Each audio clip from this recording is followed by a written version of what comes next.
welcome to Tell Me Your Story, New Paradigms for a New World. I'm Richard Dugan, your host, and I thank you so much for joining us here on the program as we bring you new paradigms for a new world. We're also giving you choices and knowledge of those choices to help make your dreams come true.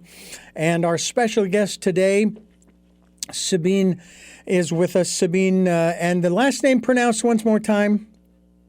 Gedeon, I thought so. Sabine Gedeon is my guest, and we're thankful that she has given us some time here on the program. She's a busy lady with a lot of folks that she's working with, people who are working towards or what have you, leadership positions. You know, I watched a very interesting foreign film the other night, and it's kind of rolls right up your alley, I think, because the film was entitled, this is on Netflix. The film, fortunately, has dubbed in English voices. So it was easy for me to watch. It was called The Dream Seller. I don't know if that's familiar with you or not.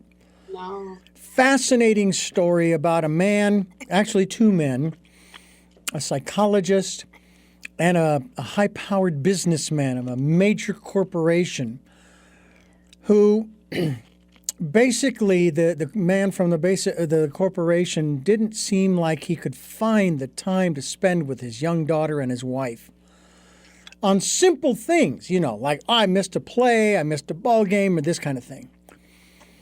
Until one day, apparently, somebody wasn't happy with him, and he was to get on a plane with his wife and daughter to go on a vacation. But he gets a phone call just before they get on the plane. And he says, I have to deal with this. I will meet you there. And she kept telling him, please don't take the call, don't take the call. But he did. He gets in his limo, what have you. They get on the plane takes off and explodes in midair. And he has a nervous breakdown to where he winds up on the street. He's lost everything. And now he becomes this street preacher of sorts, talking about what's really important that he missed out on, but never really telling his story. And it seems as though I'm seeing more of these kinds of movies, and I'm kind of glad I am. I mean, they're very sad initially. But what they're sharing is what has been missing in entrepreneurial, capitalistic, and corporate, I'll call them arenas, for lack of a better phrase. And that's the human factor.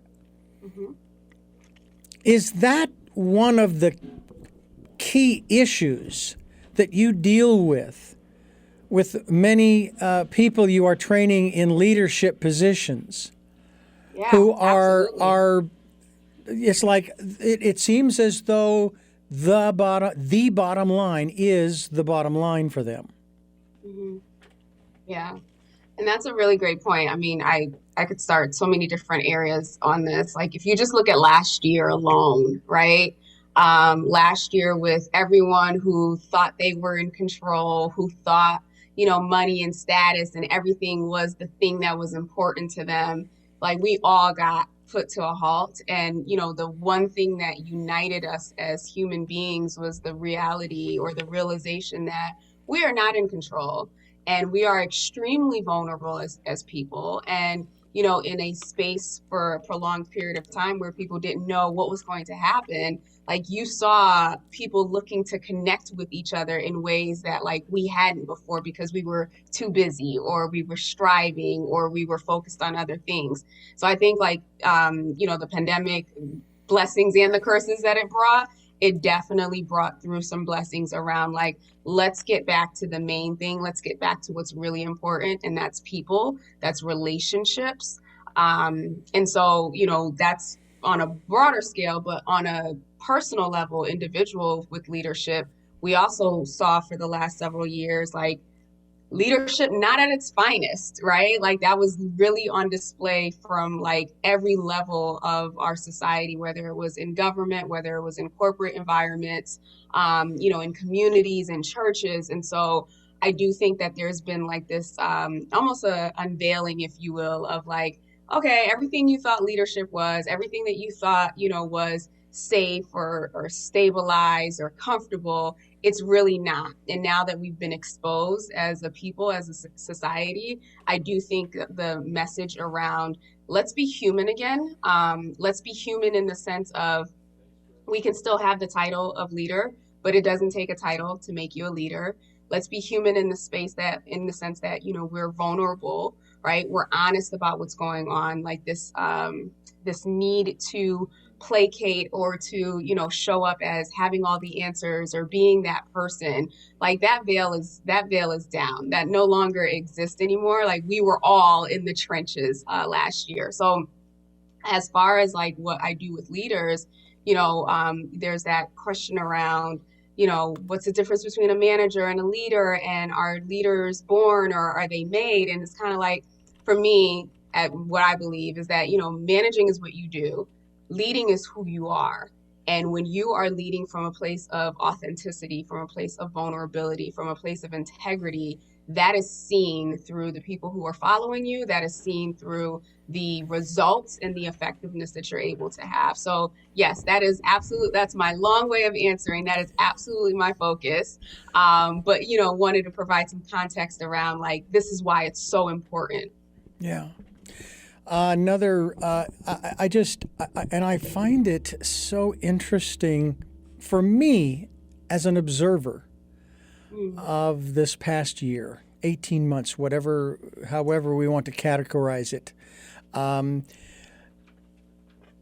My observations took on a lot of frustration, not because of what was happening to other people, but the only way and there's an irony here. I become that which I am about to talk about. The complainers, the whiners, who in the beginning conformed. They did what they were asked to do, for the most part. If we had stuck with it, I really believe we probably only would have been in it 3 or 4 months. If we had done the hard work, but we didn't. I guess it depends upon who you talk to. 300,000, 600,000. That's what really hurts me is all we do is talk about the numbers. These were human beings. They aren't here anymore. Their mothers, fathers, sisters, brothers, et cetera, that are gone. And you thought that you lost a holiday. Guess what? A family has lost all of the rest of the holidays with those people. Mm-hmm. And it's like, then I go into this area of using what people love to use, the Constitution, as their battering ram, and they will use the First Amendment. That's fine, no judgment here. It's just I put this question out. But first, let me say, then there's all the other part too. There's the preamble. We the people, in order to form a more perfect union, establish justice, ensure domestic tranquility, secure the blessings of liberty to ourselves and our posterity, do ordain and establish this Constitution, etc. And I say, how do you balance those two? How do you do that? And in corporations, in many instances, as well as in governments, there is no balance. It's one way and one way only. Are you finding that the younger generation, and I've heard this, I don't know if it's true because I don't associate with a lot of younger people much anymore. I'm 61, so I'm not sure if they're avoiding me. I don't get out a whole lot just because we love where we live and we like going home and getting away from it all. Do you see the younger generation and I'm going to refer to them that way rather than some of the labels, as actually caring about the future of our societies and civilizations, to find a way to incorporate humanness, if you will, if that's the right word to use, compassion, ethics, I won't go on any further, into the mix when it comes to the work that they do, the people they work with, the companies they work for, et cetera, et cetera. Yeah. Yeah, them more so than anyone. So I'm a millennial, but I'm on the like higher end of the millennial. And then you Ah, have like the younger millennials, and then you have Generation Z, right, to put on labels. And if you look at the trends, it started with the millennials of wanting, work-life balance and wanting, quote unquote, what they call, these perks from their employer. So it was no longer about hey, I'm going to give you, my 40, 50, 60 hours a week, and you're going to give me this paycheck and this promise of a pension. It was more so of like, hey, I want to be connected with a job that, is fulfilling, a job that like I get something out of it just as, I'm giving to them. And then as time has gone on, especially with Generation Z, like they've grown up with media, they've grown up with technology, they have been so well connected. Like I think about me as a youth, like so much was filtered back then on TV. Like you couldn't cuss, like you couldn't show nudity, like there was just so much that we were mm-hmm. sheltered from. Whereas now this generation, they see everything, and so they have been able to form opinions around, what's right, what's wrong, what they want to see, what they don't want to see, and they come into organizations or they align with organizations that allow them to fully express themselves. So I would say for Generation Z, if you think about like who the real true activists are, when you look at even just not to make this political, but like just in this last elections and prior elections, right? Even like I think Obama's first term, like you saw that change where like it was a lot of young people who were stepping up and saying, all right, I'm going to vote for the very first time. And like that has catapulted. And as you look at society where, baby boomers are starting to, for lack of a better term, fizzle out, and like millennials and Generation Z are the larger of the populations, you're seeing that more and more of them are caring. Some of it, I will say, especially in organizations, it can seem a bit much, especially for leaders, even millennial leaders and Generation X or whatever you want to call them. They see it as entitlement. They see it as, okay, you want us to do all the stuff for you. But in reality, their ability to vocalize, like, hey, this is wrong, or call out something, just because it's been done that way, doesn't mean that we have to continue to do it. So I do see them as that generation that is going to require and expect a lot more from their corporations, a lot more from their leaders, their political leaders, a lot more from society and anyone in that space of leadership. And they're not afraid to say or ask for what they want for sure. How did that? Yeah, just, sort of a sidebar question. Maybe it's not. Maybe this is still in your wheelhouse. How did that develop in that generation? Because they came from parents who were what 70s. I don't even know what generation they come from. I mean, where did they learn to be like this? Yeah. Well, if you do the math, most of the Generation Z, their parents are the millennials. Their parents are the older millennials who started this shift in, organizations, society, everything of like, hey, this is what we want. We're not going to stand by and be quiet. And so those parents, and they also, I did actually my master's thesis in this, but there is that thought out there. I'll put it that way, that millennials were latchkey kids, where like we kind of had to like figure things out because parents were working. We were also the generation where like everyone got a reward, everyone got a trophy, right? It was no longer like the separation. So you could start to see the trends with millennials in terms of like just breaking down like, hey, we all participated, we all should get something. And so you add that to now they're raising kids, that starts to shift the belief like you ask for what you want, or you stand up for yourself, or you should be included, inclusion, inclusivity, and everything else. Like those are all huge things now. I do believe that, it was my generation, good, bad, or indifferent, that kind of paved the way for that. What do you think about those traditionalists who say that the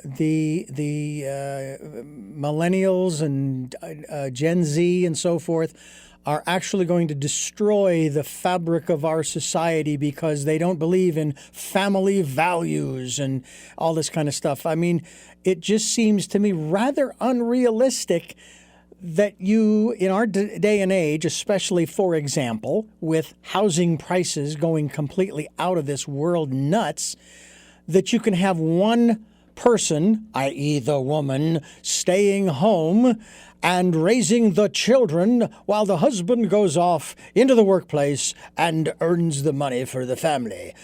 That is the traditionalist view. It's like they want to go back to the 50s, and it's like, I don't want to go back to the 50s. I was born in 1960, so, I don't have any points of reference there.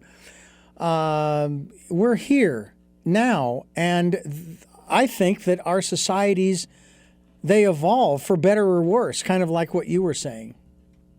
Mm-hmm. So if you look at it from I'll break down workplace and then like home, right? Mm-hmm. So boomers, right? Like they got into a job and the promise was you stick it out for 30, 40 years, like you're going to retire, you're going to have this pension, we're going to take care of you, we're going to take care of your family, right? So that promise of like loyalty and like, hey, stick it out with us, that's what they experience, right? Millennials and then of course Generation Z, we got to experience like 2008, where like, parents were getting laid off. Their entire 401k plans were completely wiped out. Like we've experienced like, oh, okay, this level of loyalty and like traditional work environment doesn't exist for us. Like, the whole talk about Social Security isn't going to be available by the time we're ready. So it's like what they grew up with, the motivating factors for them to hold on to these traditions, meaning like the older generation, that doesn't exist for us. So that's why you see, a lot more entrepreneurship, a lot more innovation, a lot more doing things differently, because we know that whatever this promise was doesn't exist. Same thing in society, and the point that you just made, right? Boomers, when they went to college didn't cost nearly as much as it does right now, right? And not only that, like you didn't have people peddling credit cards, you didn't have people peddling all of the student debt, like, oh, go in debt, go in debt, go in debt. So we're coming out of school with like not just tens of thousands, in many cases, hundreds of thousands of dollars in debt, trying to figure out getting, what is like the bare minimum of a salary, depending on where you're living. So it's like you're starting off already like 10 steps back, where that wasn't the case before. And, if you look at millennials and somewhat Generation Z too, like most educated generation, like it just, oh, okay, I got my undergrad, now let me go get my master's, let me go get my PhD without ever making a dime. So I think it's not fair to expect the same things when we're not living in that same society. And when it comes to, even buying a house, starting that stuff costs money. And it's hard to prioritize that when you are also looking at, hey, I have this mound of debt that I'm working towards, and I'm not making, the $100,000 that they promised me I would make my first year out of college. It is, again, it's really, as I said, I'm 61. I was, I went through the 70s thinking how great it'll be when I get out of high school and, become an adult and do all of the adult things. And I have to tell you that it's been a struggle even in that respect. And at the same time, I have found myself challenged by the way things have changed. That, in and of itself, is something that, at least when I was growing up, you wanted to try to keep things pretty stable. Okay, you wanted you wanted the status quo, so to speak. Okay, I'm going to change that word.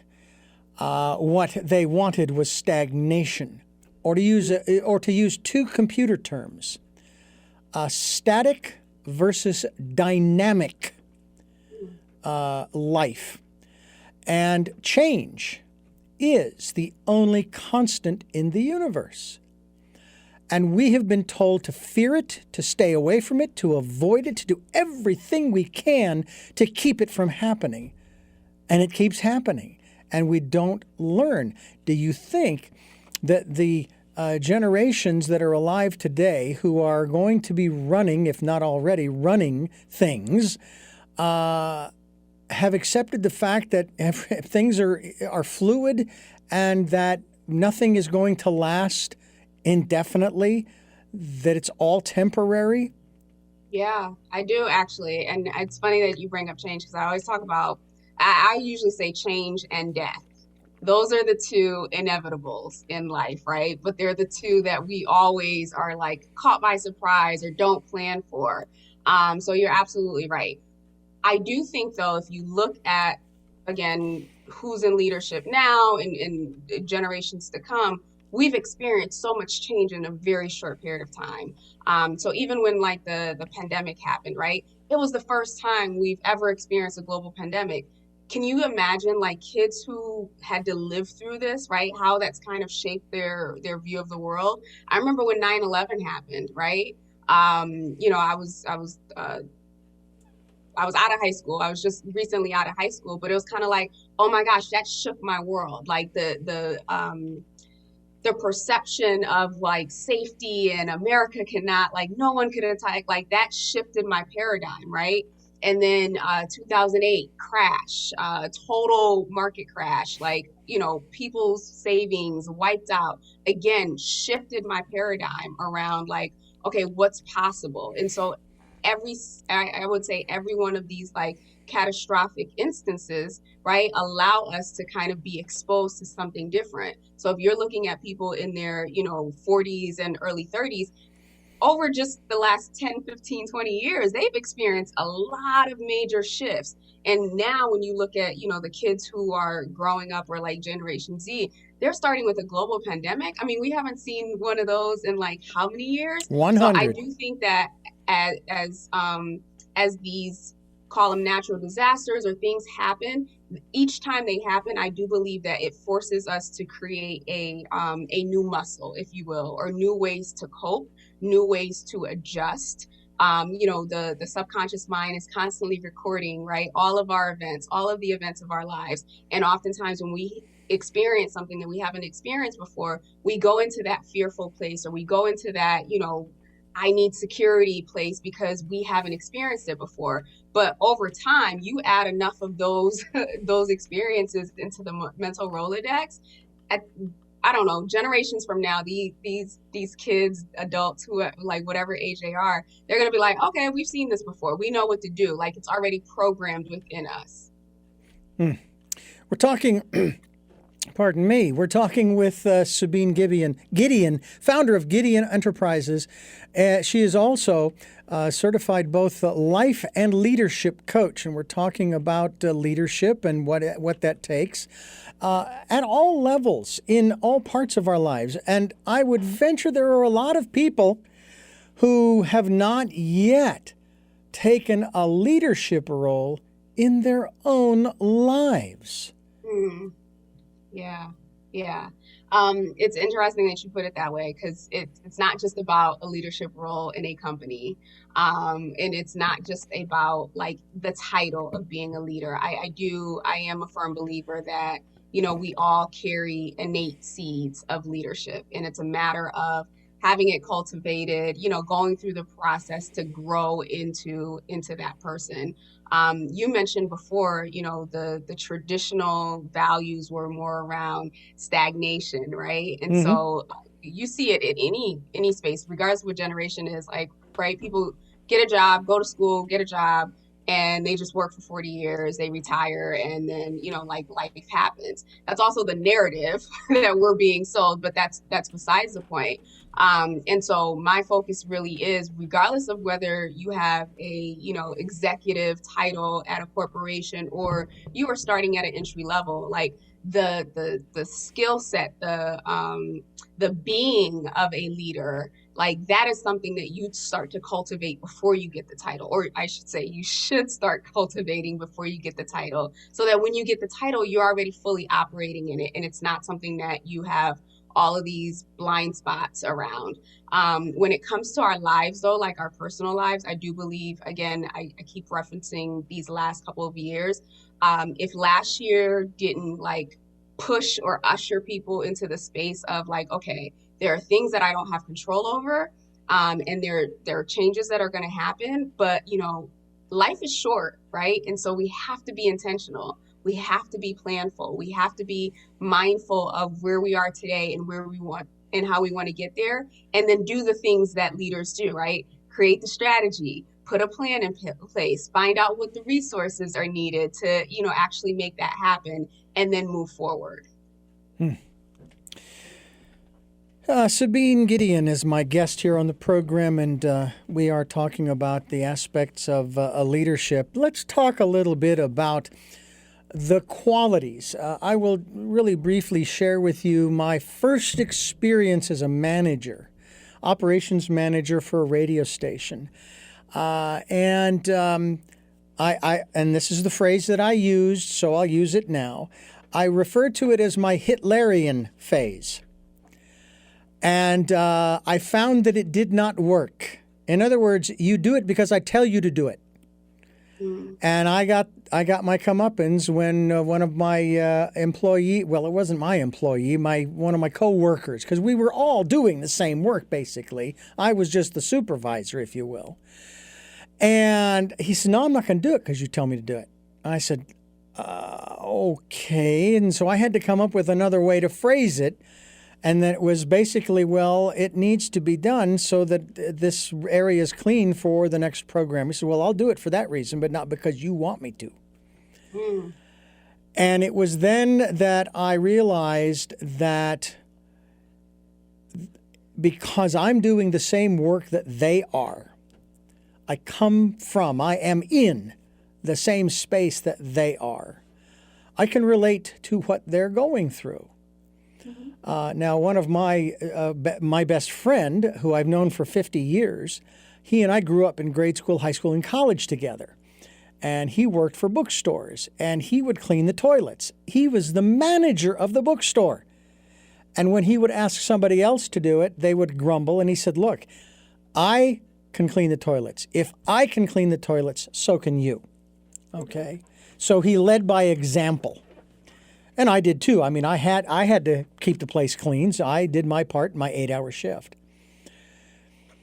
What is your perspective on I guess we should call it the leadership qualities, sort of the checklist of what attitudes that a leader should have, in a leadership role, maybe over other people or with other people.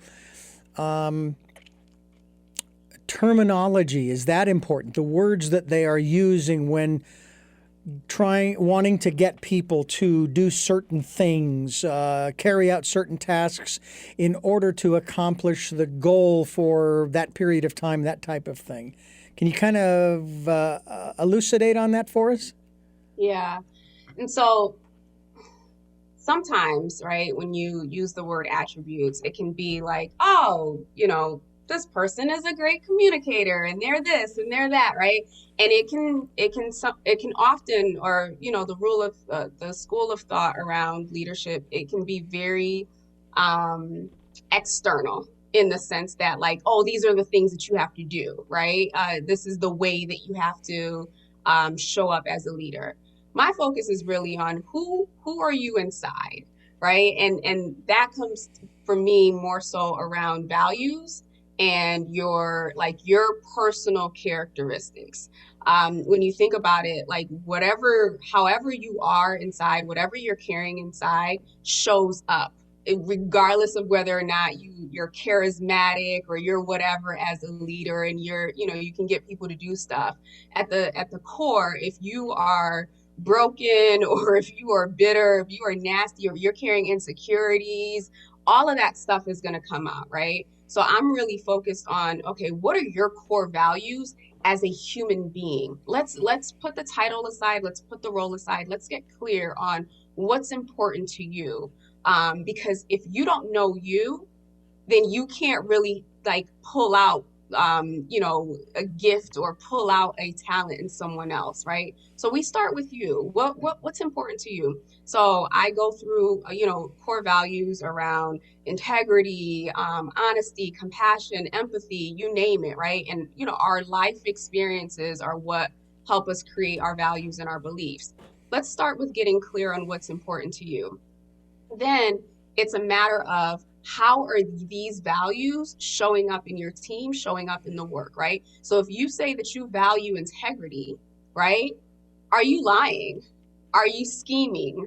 Are you, not being forthcoming with information to your team? Like there's a challenge there. It's incongruent, whether you think that's the right thing to do or not. So just getting clear on who you are, what's important to you, and then looking at, okay, is that reflected? Do I see that reflected? Oftentimes when you see like a team is like disgruntled, or a team has like all these issues, there's backbiting, there's whatever going on, you can trace that back to the leader. Like, where is that leader not reflecting that? Or what are the people seeing that is causing them to behave in that way? It's almost like a household, right? Children, they model after their parents, right? They watch their parents, they see how their parents speak, how their parents treat each other, and eventually they start modeling that behavior. It's the same thing in the workplace when it comes to leadership. So I get to the core of, you can learn the hard skills. Not that I'm saying that they're not important, but you can learn those. Being a person of integrity, or whatever your values are, that is something that you have to uncover, and then you have to demonstrate. I think the second piece too is, once you're clear on who you are, being able to communicate that. And the communication can go under the hard skills and the soft skills, but I think it's hard to get people to follow your vision. And in the example that you gave, right? If you can't clarify the vision, if you can't make meaning out of it for them, like, people follow you, one, maybe because you've been promoted into a title, but also so they see something in you that they want to model. One of the thing that I wanted to backtrack to is that in your example, it sounds like you were an individual contributor, right, with your team, and then you got promoted to the top. One of the challenges that a lot of people, first-time managers, face is that transitioning mentally and emotionally from that like individual contributor to that manager. So a lot of times you're still operating as a player coach, because you're doing the job and you're trying to motivate people. Mm-hmm. And so it's a mindset shift that needs to happen, that I help people work through, of like, hey, yes, you were once doing the job, which makes you relatable, which makes you able to have empathy and compassion for the work that they're doing, and finding ways to actually express that. So similar to what you did with saying, hey, we got to get this done, because at the end of the day, like, this needs to happen and this needs to happen. Like, you gave that person a reason to connect with the tasks, right? And even connect with you, or you were able to connect with them because you understood that, like, this is how that person will receive this information. So being able to, communicate your vision, and communicate your vision in a way that, what do they call it? They call it WIFM, right? The what's in it for me. Being able to say, hey, this is what we're doing, and building some type of inspiration around, we're doing this, and it's going to allow you to experience this, or it's going to allow you to, grow in this way, or it's going to help this. So you are connecting the vision with what's important to that person. So going back and trying to wrap this all in a bow, it starts with you knowing who you are, knowing what your values are, right? Then understanding your teams. What are their values? What's important to them? What you value, whether it's like empathy, right? I'm throwing that out there. that may not be someone else's core values. So when you see them behaving in a way that doesn't align with yours, it could just be like, oh my gosh, this person's so hard to work with. No, it's not what it means. It just means that that's not one of their core values. So you get to know your team members. You ask them what's important to you, and then when you go to assign a task or when you go to express the vision, you have that understanding and knowledge and can create a deeper connection on, hey, this is how we're going to move forward in getting, X tasks done. Sabine Gedeon is my guest. I keep saying it so fast. Sabine Gedeon. SabineGedeon.com is the website. We encourage people to go to your website. We will be linked to your website as well to encourage people to find out more about you and the work that you're doing, especially if they are interested in not only becoming a better leader, then they need to get in touch with you through that website, SabineGedeon.com. I'm Richard Dugan. This is Tell Me Your Story, New Paradigms for a New World. We are giving you choices and knowledge of those choices to help make your dreams come true. We're here Sundays at 7 a.m. and 7 p.m., Monday mornings at 1 a.m., and Wednesdays at 9 a.m. for our special edition of Tell Me Your Story. We also hope that you will listen to us on the podcasts, on SoundCloud, iTunes, TuneIn Radio, iHeartRadio, Stitcher, Player FM, Blueberry, and a whole lot of other locations on the internet. So you'll find us, just Google us, and I'm sure you'll find Tell Me Your Story, as well as the channel on YouTube. YouTube, the channel is Tell Me Your Story. Just look for the guy with the hat. And we hope that you will also, and this is an area we're going to go into next, we hope that you will also take the time during the decade of perfect vision, the 2020s, to go within, spend some quiet, quality time with yourself. You even touched upon it earlier about knowing yourself, Sabine. And we're going to talk about that, but we want people to sit quietly if they can, even if it's just for 5 minutes, and listen to that still small voice. We also hope that you like the programs that we're doing, and if so, and you'd like to support us financially, we would be so grateful that you would do that. We want to thank those who have over the last few years and those who will in the coming days, weeks, months, and years. And we have a PayPal account, and that's for your security as well as ours. And also want you to know that we have some incredible guests on this program with some great concepts and ideas, and we hope that you'll come to the table, we call it the smorgasbord table, and take what resonates with you, and take it and enjoy it, and then come back. Because after you have partaken of that which you were comfortable with, it might make you comfortable for some new things that you hadn't even thought of before. So we can hope that you would consider doing that. Let's talk about the role of our intuition as leaders. Yeah, it's funny because it's not mainstream, right? Especially like in organizations to talk about intuition. But for me, I'm a believer, meaning that I'm of the Christian faith, and a lot of what I do personally is based off of whether or not it's in alignment. So I talked earlier about, leadership being seeds within us. And, you hear the word purpose, you hear the word, things that you were destined for. And it's very similar, right? You have to be able to go within to find out like, okay, well, what am I supposed to be doing? And I think that it plays a huge role even in day-to-day leadership, corporate aside, work aside, right? Just the day-to-day things that you are doing in your life, right? Having that compass, having that North Star, having that, what do you call it? Guide, if you will. For me, it's Holy Spirit to say, hey, this is the path that you need to go. It's been so helpful for me in many cases, right? When it came to hiring someone, when it came to bringing someone on my team, or when it came to, really understanding like what's going on here. I'll give you a perfect example. and when I was in corporate, I supported leaders, at all different levels. And you see all the different personalities, right? Like the real mean person, the passive aggressive person, the person who is just conflict avoidant. But every time I encountered specifically someone who was mean or negative, really negative in any capacity, it was always like, okay, well, what's their story? What's going on with them? And that's where I would leverage, Holy Spirit to show me, like, how do I connect with this person in particular. And so, I had this one case with this manager who, she was emasculating. She was all the things, right? All the things. And I was just like, okay, how do I connect with this lady? When I went to go meet with her, it was more so, "Oh, okay, well, tell me about you."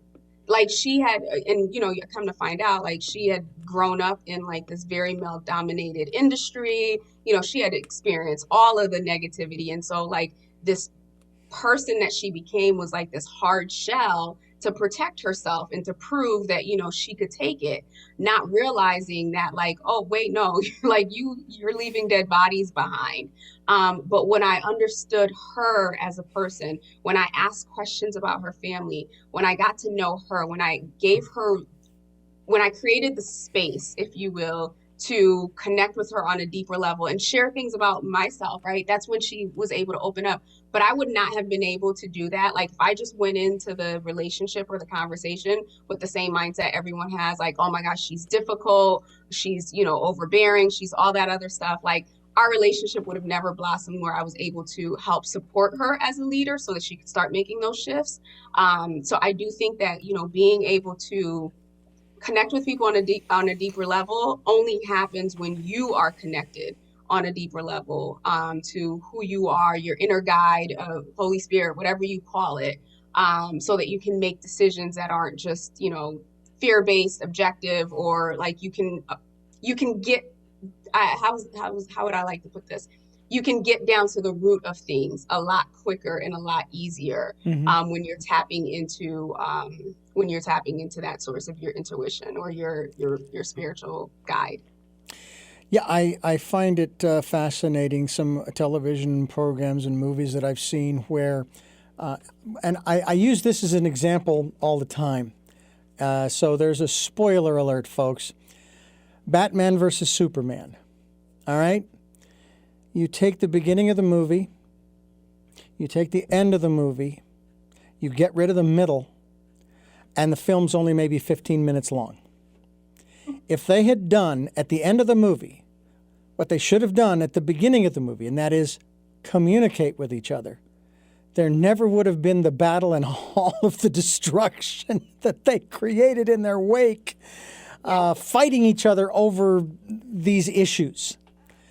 And that seems to happen more often nowadays because we're not listening to one another.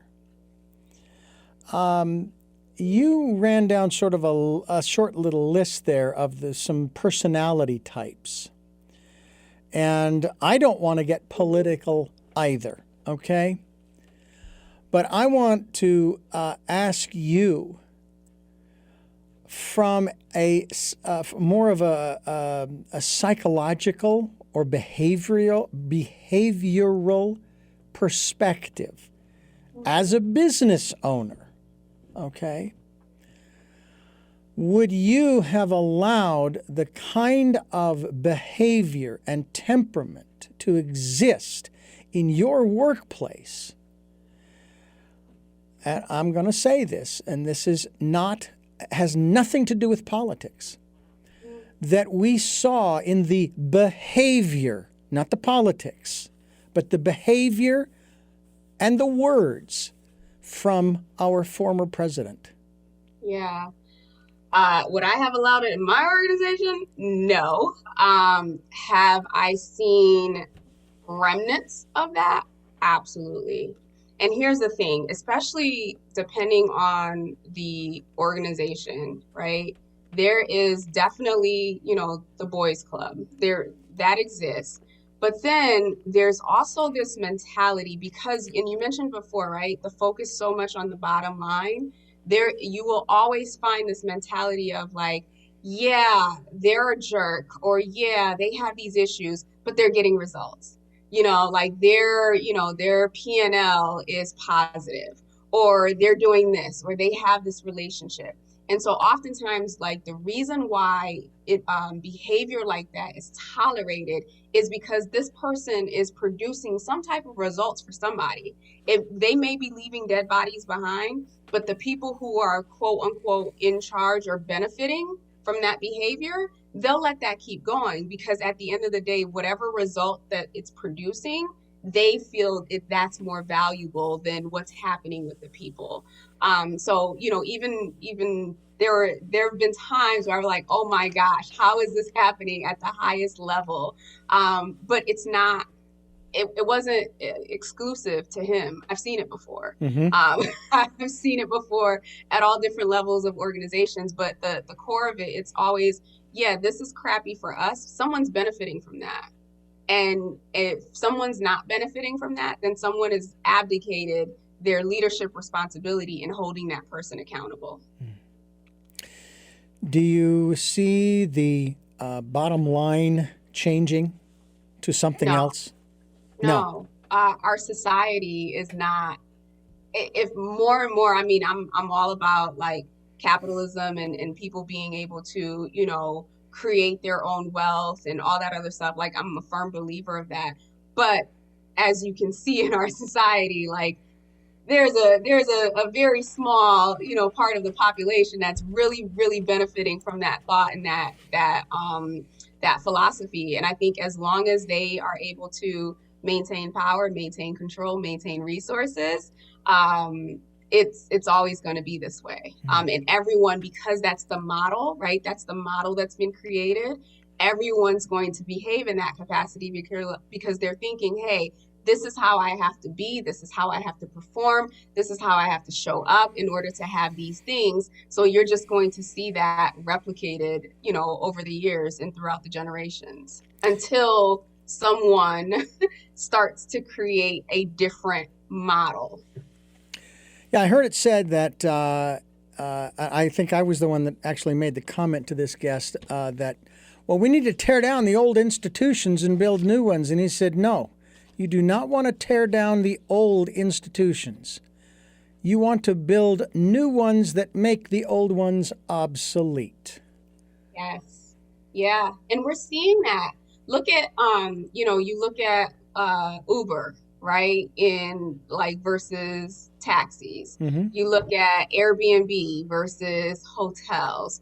You look at Netflix and Hulu versus the stations, right? Or not even the stations, the studios. Like this entire pandemic, most of the studios were shut down. I live in LA. So most of the studios were shut down because, they couldn't do all of this production and, spending millions of dollars and all that other stuff. Netflix, Hulu, Amazon Prime, they were still putting out shows, Mm-hmm. right? They were investing in like, people who were maybe lesser known. They were doing projects that were shorter pieces and they flourished throughout the pandemic. So we are seeing a generation of these new organizations that are sprouting up, that are doing things different, that are being a lot more nimble, that are being a lot more flexible, that aren't playing by, those old school rules. And they are starting to, so to speak, put the other ones out of business or make them a lot more obsolete. Mm. I want to ask you on another level here in regards to leadership. I want to talk about leadership from the gender perspective.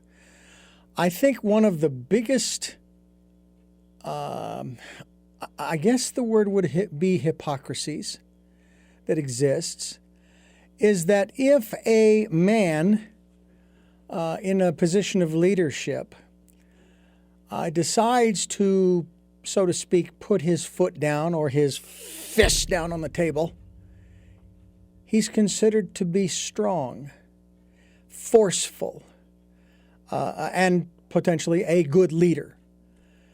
But if a woman does that, oh, she's being hysterical. She's, and I don't need to go into all of the other stuff. You know what I'm talking about. Yeah. How do you address that dynamic between the genders, and I'm not even going to get into all of the other subsidiary gender types right now, just the male, female. I'm not excluding anybody for any particular reason other than simplicity, okay? So please don't feel insulted. Tell me about your perspective in that regard. Yeah. First of all, it's not okay on either side, male or female, to behave that way, right? Like you think about it, regardless if someone's in a leadership position, there are grown-ups in that room, right? Like you're not dealing with little kids. So to me, that's more of a reflection of that person. And I don't think that behavior is okay, male or female.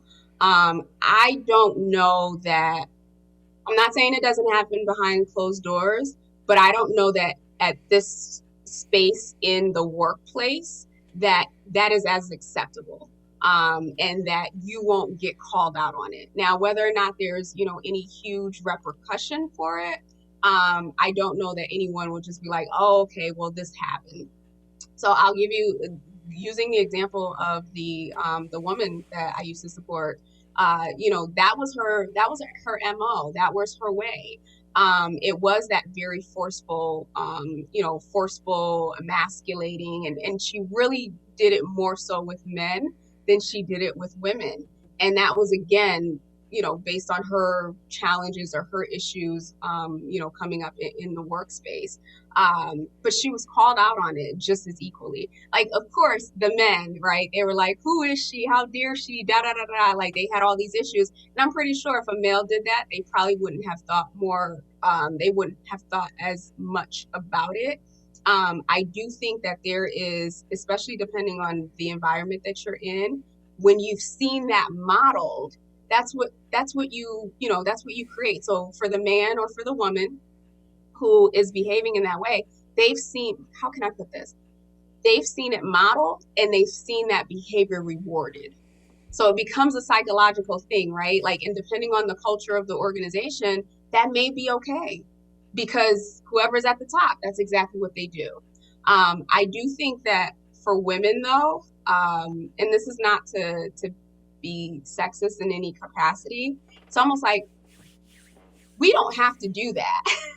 Like, I do think that, like, women carry such power and such grace in just being themselves, in just, showing up in their assertive, but not necessarily aggressive way, that we don't have to take on that identity or that personality to get things done. However, in the workplace, taking on that personality may get work done, but you will also get that label, which also means that, it holds you back from promotions, it holds you back from compensation, it holds you back in so many different ways. So if anything, I would encourage men and women, one, to stop doing that, two, but for women to really be okay with, hey, let me just be me, let me show up as me, and I'll still be able to get stuff done. Like, we have a way of convincing, if you will, people to move forward, in a way that doesn't have to be threatening. It doesn't have to be abusive. And it can be just as equally motivating and encouraging. On that same line, what about I don't want to say the misbehavior, but just what we've been talking about. All right, putting the fist down kind of thing, male or female. And so, you know what? I shouldn't have done that. And apologizing, owning it, saying, look, I you don't want to say you weren't in your right mind necessarily, but I got a little heated. I want to apologize, and I'd like for us to move forward. Do you feel that someone like that is really working to make those kinds of changes within themselves? I mean, yes, they just sort of exploded, but then they recognized, oh, I shouldn't have exploded. And I hope I didn't get it on anybody. I am sorry if I did, shrapnel or what have you. And I would like to apologize and move forward. What is the best way for someone who recognizes that, we'll call it foible? Hmm. Well, so I've seen it in the sense of someone doing that and then they apologize, but then they're always doing it and they're always apologizing, right? So there Okay. needs to be a like there is that cross between, oh, I do this, I see reactions, or I get, a slap on the hand and then I apologize just because, I got the slap on my hand versus, what, in the moment, all right, this wasn't acceptable. I've had cases with leaders, getting terminated because of doing, stuff like this, like completely unacceptable behavior behind closed doors. So people do get terminated, and especially if it's a repeated thing, right? Like, Hmm. oh, every time I blow up, I get in trouble, I say sorry. Um, I am always of the mindset, and it takes work, right? If you do any type of personal development, you know that it takes work. You have to recognize your own triggers, right? Hmm. Like we all have triggers, whether we're in the workplace or not. Like, someone can say something and we feel it, whether it's physically in our body, emotionally, something's happening. So what I would advise leaders, right, before it gets to that place that you have to, apologize or that you have to blow up at anybody, right? Goes back to knowing yourself, right? What are your triggers? What makes you hot? What gets under your skin? I'll give you a perfect example. Incompetence, right? For a very long time, as I was developing as a leader, like if I trained someone on something at like more than 3 times and like they still weren't getting it, like completely honest, like I would get annoyed. Like, oh my gosh, like you still don't get this. And so I had to recognize, well, first of all, maybe it's not that they still don't get this. Maybe it's I think that what I've trained is clear or how I've trained them is clear. And maybe that's not the way that they learn. Right. So taking that step back and saying, okay, rather than getting frustrated in this moment with this person, let's ask the question, how do you learn best? What tools do you need, to remember this? So, that's me giving a side example, but again, before you get to that place, what are your triggers? What are the things that bother you? What are the things that annoy you? Right. And taking that moment.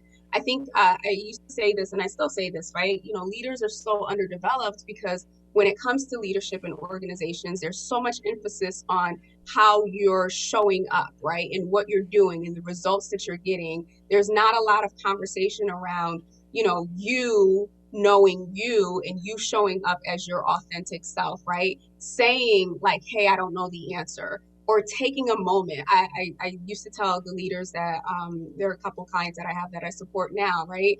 When you find yourself in that place, take a moment and sit with it. And by that, I mean, sit with it. What is the emotion that's coming up for me? What has been triggered inside of me?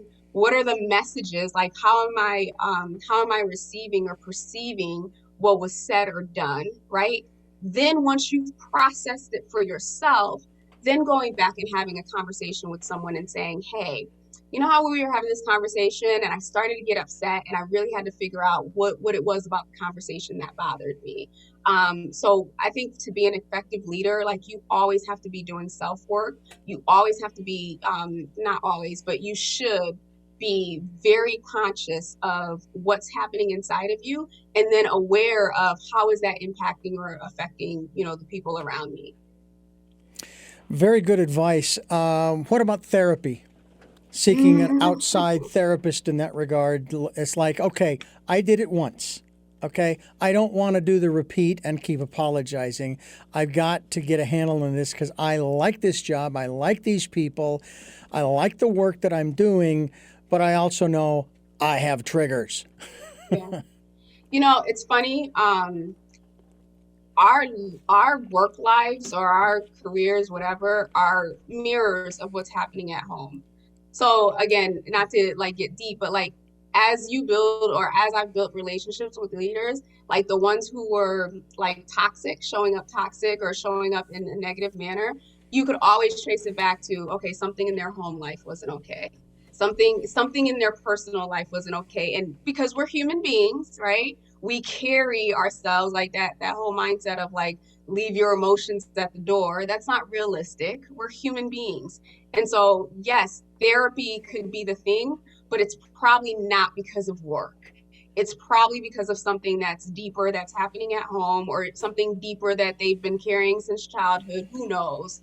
But you can always trace back to whatever their behavior is outwardly is a reflection of something that they've already been carrying and haven't yet found a way to overcome. Sabine Gedeon is my guest here on the program. She is a life coach, a leadership coach. What are some of the other titles that you have on your resume, shall we say? Executive coach. I am an author as well. Wrote a book. It's not on leadership. It was more on like my life and my personal journey of learning how to identify my triggers, healing from trauma. And so, authors on there. I'm also a podcast host, but the space was limited, so I.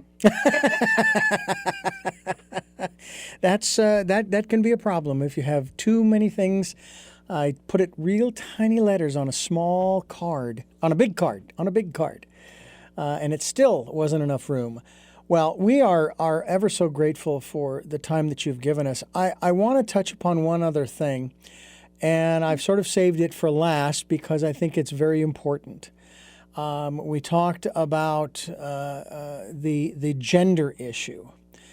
Now, I would like for us to discuss, because I think it's very important in this day and age, the race issue, the diversity of peoples in this country in particular, who come from all over the world, ethnically, if not literally, who are trying to make a name for themselves, make a particular product, provide a particular service. The list goes on. And the thing that has struck me, especially over the last 18 months to 2 years, is all of these different movements that have sprouted up that I think have opened my consciousness anyway. I can't speak for anybody else. I'd like to think it's for others as well, to be more aware, more understanding. And some of the programs, the documentaries in particular that I have watched over the last 2 years, about stories that were incredible. They were wonderful stories of people of color accomplishing the most amazing things that I had never heard of before. For example, I guess they referred to it as Black Wall Street. What was it, in Arkansas? Oklahoma. And then how that ended up. And it's like, well, if they did it once, they could do it again. It's not impossible. And actually, I think it's happening. I've noticed, too, especially with many diverse outlets these days that you listed who are making movies aside from Hollywood, that I can't tell you any movies I have seen that didn't have people of color in it, if they weren't completely about people of color who were very wealthy on top of that, which I thought was pretty neat. It wasn't all stereotypes. It was nice to see, I have to tell you. But I'm curious about this whole aspect of ethnicity when it comes to leadership. Not so much who make the best leaders ethnically. That's not where I'm going with this. But in terms of dealing with, as a leader, and in your case, you are in a position of leadership. You're not only a black person, you're a black woman, and it's and I'm so happy to have you on the program here to talk about these kinds of things. So I'm hoping that we can touch upon that a little bit, because I'd like to have you enlighten our audience some on this particular area, because I know it's an important one we need to talk about. Yeah. And so I'll start with the the whole naming convention, right, of like groups of people when it comes to expanding awareness, right? So I'm actually Haitian. I was born in Haiti. I came here when I was just shy of 4 years old, and so you know, growing up or before I got here, like everyone looked like me, right? So I'm coming from an environment where like everyone looked like me, coming here, very, very diverse environment. And it was very clear, at least for me in my experience, that there were the African Americans, there were Haitians, there were Jamaicans, there was everything, right? So I've grown up with a viewpoint or a perception that like not every Black person is, well, what we call like African American, right? Yeah. So my viewpoint is different versus like, well, you just found out that I was Haitian, right? So the mindset around one, this notion of lumping people into like one big category, even the same thing with the Asians, right? Like lumping like nations into one big category. I think that that's something that like that's a start, or that's a place for us to start as a society Mm-hmm. in no longer doing that. And I think that, and even growing up and still to this day, one of the things that at the core bothers me is that, Black people, or that terminology Black people, is really just focused on person's color. Same thing with white people, right? Or at least Caucasians, right? There's this whole thing of like identifying people by the color of their skin. That to me is another way of perpetuating and keeping that cycle of racism and negativity, because now it's kind of like, oh, you're this color, you're that. So the labels, I think, are the first and foremost like place where we just need to let go of that, especially here in the US and other parts of the world, of course. But yeah, the whole Black or Asian or Hispanic, and it's like people have identities. Even within that space, and the whole color piece too. It's like if we continue to have a conversation around Black people versus white people, it's always going to be a Black versus white, versus like if we just kind of expand or just let go of the colorism. Mm-hmm. So that's one. You're expanding your perception. I think based off of what happened last year, there's been a lot of awareness, a lot of like sadly, oh my gosh, I didn't know this was happening, which is an issue all in itself, right? For those who didn't know, now they know. And it sounds like people are doing the work of like, okay, well, let me expand my consciousness, let me expand my awareness so I can know. So I think that that's a good thing.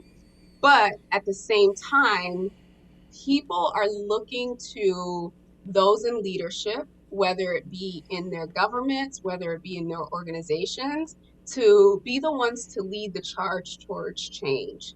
And that's where I think that we are going to continue to get stuck in this perpetual cycle of racism.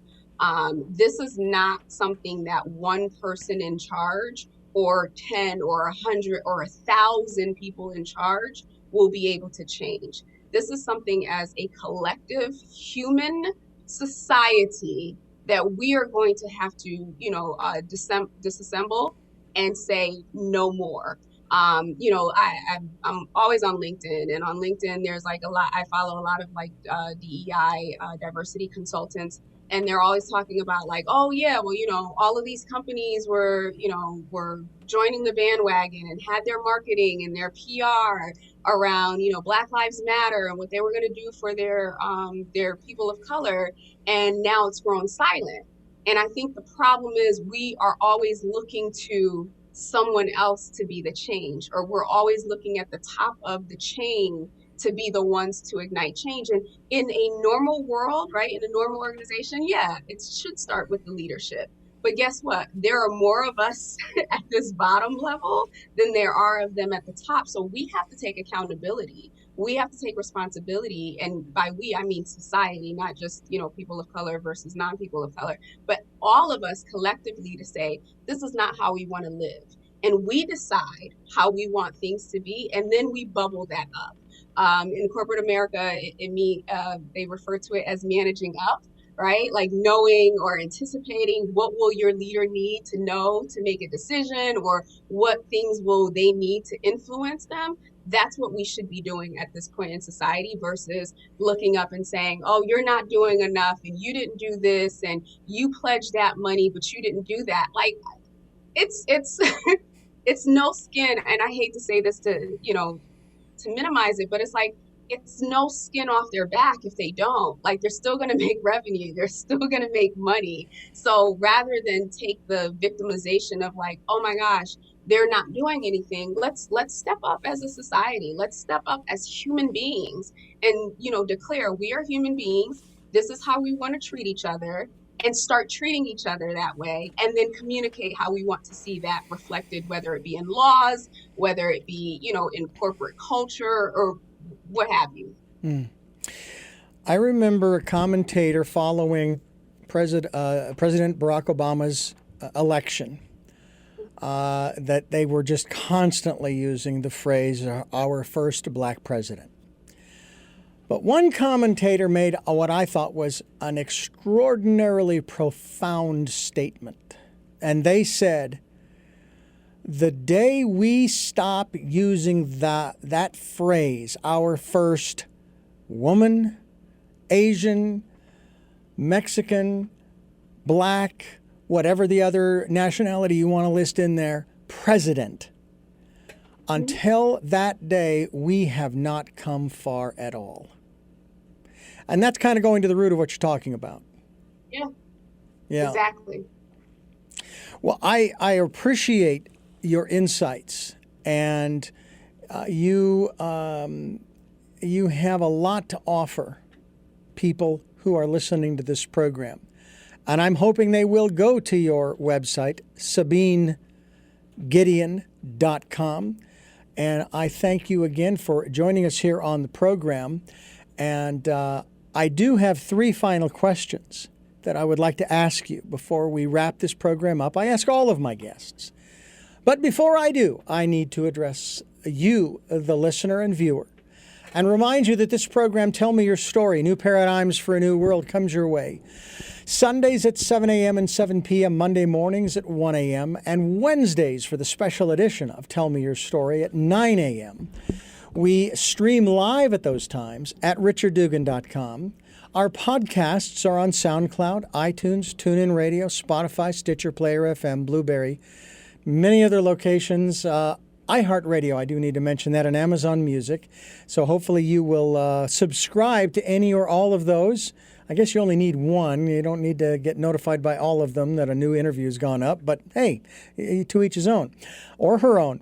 Also, a reminder that we are on YouTube, the YouTube channel Tell Me Your Story. Hope that you will avail yourselves of that. We're up to a whole 29 subscribers, and I'm grateful for that. Also letting you know that as of this podcast, videocast, we are just shy of 39,000 listens through Spotify and the RSS feed spread throughout the internet to the other podcast locations. 39,000? Like I've said before, I don't know what that number means, but hey, I'll take it. I thank you for listening to the programs and spreading the word about what we're trying to do, and that is quite literally change the world for the better for everyone. Ignoring the color, just help everyone to, as the analogy goes, Sabine, we're all walking up a ladder with one hand up being helped by the person above us and one hand down helping the person below us. And so that's what we're here to help people to do. Also want to remind you, too, to spend some time. Spend that time in meditation, in prayer, or whatever you want to call it, even if it's just 5 minutes, going within during the decade of perfect vision, the 2020s, and listening to that still small voice, again, however you communicate and whatever name you give to that still small voice. We encourage you to do that. As I've said before, we'll never steer you wrong, will never put you in harm's way, might challenge you, has challenged me, but I tell you, the challenges were worth it along the way. And if you'd like to support the work we're doing, if what we have talked about resonates with you and you'd like to share with us, we would greatly appreciate the financial support through a PayPal account. And the link is on our homepage, and PayPal is there for your security as well as ours. And now, to our final three questions. I feel a little like Jeopardy here. Alex Trebek. He was, but he had hair on top. I don't. So. No one can tell. The hat That's covers true. it. Although there are times when I pop it off. But anyway, first question. Who is Sabine Gedeon? Wonderful question. So titles aside, right? Those are just titles. But I am a woman walking by faith, saved by grace, walking in purpose. And I truly believe that the who I am is to help spread, this message of hope, help spread this message of unity, and this message of greatness, helping people see the greatness that is within them. What is it that you hope to or want to achieve through the work that you are doing now? Oh, I think I just answered that. Okay. What I hope to achieve. Honestly, we were talking about generations earlier, and this has been something that has been like sitting with me. And it's really the work of inspiring and equipping the next generation of leaders in our society, in the workplace, in whatever capacity that they're operating in. And finally, what is your life's purpose? I keep getting ahead of myself here with these answers. I do think the leadership piece in sharing what I know and equipping and inspiring others as part of that life purpose. But to be honest with you, Richard, I believe my life purpose is like evolving, and it's being revealed to me every step that I take, every new level, every risk, you talked about this still small voice challenging you, right? Every challenge that I get, and that requires me to show up courageously, that requires me to take a risk, that requires me to do something outside of my comfort zone. It expands and reveals more of my purpose to me. So today, if you ask me, I can't tell you that I know what the one singular thing of my purpose is, but I know that I am on that path to discovery. Well, Sabine Gedeon, I thank you so much for giving us so much time here on the program and sharing yourself and the work that you are doing. And I encourage people to go to your website, SabineGedeon.com. As I said, we will be linked to your website too, and people will be able to see that link up on the screen when they go to YouTube and watch the video. So make it a point to do that. Go to her website, SabineGedeon.com. And again, thank you so much for so much time. Thank you so much, Richard. It's been a pleasure. And I thank you for listening and watching. Tell me your story, New Paradigms for a New World. We are giving you choices and knowledge of those choices to help make your dreams come true. And until our next broadcast, podcast, videocast, love to lull.